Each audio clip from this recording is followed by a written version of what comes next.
खंडगिरी थाना को एक सूत्रु खबर मिलला जे एमती गोटे जगार खंडगिरी थाना अंचल सेक्स रैकेट चलती बोली गोटे घर भितर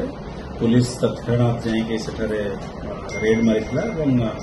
रेड समय आम सेठारु किछि आपत्तिजनक जिनिस जबत करिछु एवं 4 जण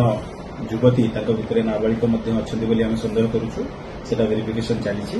सेमानकु उद्धार करा जाइछि तो सेमानकर बयान बर्तमान रेकर्ड करा जाउछि बयान आधार रे ए विरुद्ध रे गोटे केस करा जिवो ह्यूमन ट्राफिकिंग दफा लागिवो एवं पोक्सो जदि माइनर थिबे तले पोक्सो दफा आईन मध्य कार्यानुष्ठान निया युवती अनुसार कौन कुहाय कि अणा हेतला आ एठी कौन कैमरा लगा होतला सेटा हमें वर्तमान पचरापचरी करूछु बेसिकली जति कि हमको वर्तमान प्राथमिक हमें सूचना पाइछु एठारे से माने देह व्यवसाय रे लिप्त करा जायतिला